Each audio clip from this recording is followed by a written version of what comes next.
The town of Grey Pines was shrouded in an unsettling silence.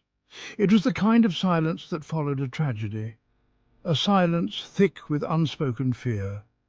Children had been vanishing. They disappeared from their beds, their backyards, their lives. The disappearances were always the same. No trace, no explanation, no goodbye. Sarah Finch, a journalist known for her sharp mind and even sharper skepticism, refused to believe the whispers. Whispers of a creature that stalked the woods. Whispers of a being that preyed on the innocent. She dismissed them as folklore, the product of fear-mongering in a town desperate for answers. But when her younger brother Sam became the latest victim, Sarah's skepticism crumbled. Driven by grief and a desperate hope, Sarah plunged into the mystery. She scoured police reports, interviewed tight-lipped locals, and spent countless hours lost in the labyrinthine archives of the Grey Pines Historical Society. She was determined to find a rational explanation, a thread of logic in the tapestry of terror that had enveloped her life. Days turned into weeks, each one a painful reminder of Sam's absence. Just as Sarah began to lose hope, she stumbled upon a faded leather-bound journal. Its pages contained chilling accounts of similar disappearances. The journal spoke of a being called the Slender Man. It was described as unnaturally tall and thin, with long, reaching arms. Armed with Abigail's journal, Sarah knew what she had to do. She had to find the clearing of whispers. The forest welcomed Sarah with an unsettling stillness. The air was heavy with the scent of damp earth and decaying leaves. The sunlight struggled to penetrate the dense canopy of trees, casting long, eerie shadows that danced and writhed like living things. Sarah pressed on, her heart pounding in her chest. Following the cryptic instructions in Abigail's journal, Sarah navigated the maze of overgrown paths and crumbling stone walls that crisscrossed the ancient woodland. The forest was a place of secrets, its silence broken only by the rustling of leaves and the occasional unsettling snap of a twig. The deeper she ventured into the woods, the more oppressive the atmosphere became. The trees seemed to close in around her, their gnarled branches reaching out like skeletal fingers. The shadows grew longer, darker, and more menacing. Sarah couldn't shake the feeling that she was being watched, that unseen eyes followed her every move. She had stumbled into a place untouched by time, a place where the veil between reality and nightmare was thin. Just when Sarah's resolve began to falter, she stumbled into a clearing. It was a place of stark beauty and unsettling stillness. A circle of ancient oak trees stood sentinel around a small grassy knoll. The air was thick with an unnatural silence, as if the very forest were holding its breath. In the centre of the clearing stood a massive oak tree, its gnarled branches reaching towards the heavens like the arms of a supplicant. The trunk of the tree was covered in strange symbols, crudely carved into the bark. They were ancient symbols, symbols of power and protection, but also of fear and sacrifice. As Sarah approached the tree, she felt a cold shiver run down her spine. The air grew heavy, charged with an unseen energy.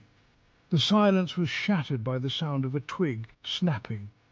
Sarah whirled around, her heart pounding in her chest. Section 5. The Lurking Presence. There, standing at the edge of the clearing, was a figure. It was tall and unnaturally thin, its limbs impossibly long and slender. Its skin was deathly pale, as if it had not seen the sun in centuries.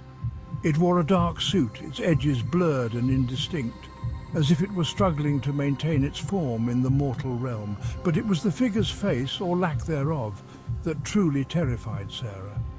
Where a face should have been, there was only a smooth, white expanse. The Slender Man. Sarah's blood ran cold. She had dismissed the stories as folklore, as the ramblings of a frightened woman. But here it was, standing before her in all its terrifying glory.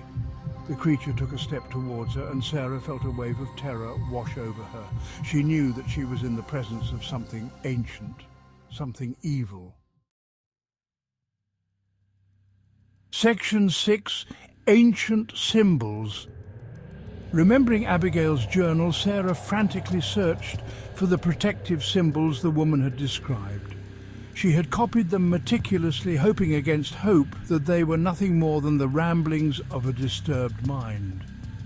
But now, standing in the presence of the Slender Man, she clung to them as a drowning man clings to a lifeline. With trembling hands, Sarah drew the symbols in the air before her. The symbols were simple geometric shapes, but as she drew them, she felt a surge of power flow through her. The air crackled with energy. The Slender Man hesitated, its featureless face seeming to contort in anger. It took another step towards Sarah, its long, slender fingers reaching out for her. She could feel its cold, malevolent gaze boring into her soul. Fear threatened to consume her, but Sarah held her ground. She continued to draw the symbols in the air, her movements growing more frantic, more desperate. Section 7. A desperate struggle. The Slender Man hissed, an awful guttural sound that seemed to emanate from the very depths of the forest. It lunged at Sarah, its long arms outstretched. She closed her eyes and braced for the worst, but the worst never came. Opening her eyes, Sarah saw that the Slender Man had been stopped. It thrashed and writhed, its limbs contorting at unnatural angles, but it couldn't break free. The symbols, glowing faintly in the twilight, held it at bay. A surge of hope coursed through Sarah. The symbols were working, but for how long? She knew that she couldn't hold the creature at bay forever. She needed to get away, to get help, but she couldn't leave Sam. Section 8. A Glimmer of Hope. Through the chaos and fear, a memory flickered in Sarah's mind. Abigail's journal had mentioned a connection between the Slender Man and its victims. It fed on their fear, their despair. Could it be that the creature wasn't trying to harm her, but to lead her to Sam? Mustering her courage, Sarah called out into the clearing. "Where is he?" she shouted, her voice echoing through the silent trees. "What have you done with my brother?" The Slender Man turned its blank gaze upon her. It seemed to hesitate, its long, slender fingers twitching slightly. Then slowly, deliberately, it pointed towards the ancient oak tree in the center of the clearing. Section 9. Escape from darkness. Following the creature's gesture, Sarah cautiously approached the tree. She ran her hand over its rough bark, feeling for any sign of her brother. As her fingers brushed against a particularly gnarled section of the trunk, she felt something shift beneath her touch. A hidden door, cleverly disguised within the contours of the ancient oak, swung inward. A wave of relief washed over Sarah as she peered into the darkness beyond. There, huddled in the corner, was Sam. He was pale and shaken, but alive. Pulling him into her arms, Sarah whispered words of comfort and reassurance. Together, they stumbled back through the hidden door and into the relative safety of the clearing. The Slender Man remained where it was, held at bay by the glowing symbols. It watched them with its blank, unsettling gaze, but made no move to stop them.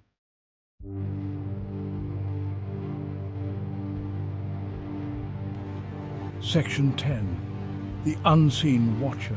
Sarah and Sam didn't waste any time. They fled the clearing, their hearts pounding in their chests. They didn't stop running until they reached the edge of the woods and the familiar sights and sounds of grey pines. The town seemed different now, forever marked by Sarah's encounter with the darkness that lurked within its borders. The disappearance of the children remained a mystery, a chilling reminder of the unseen forces that haunted their world. Life in Grey Pines slowly returned to a semblance of normalcy. But Sarah knew that the peace was fragile, a thin veneer over a deep and unsettling truth. The Slender Man was still out there, lurking in the shadows, watching, waiting, and she knew with a certainty that chilled her to her core that their paths would cross again.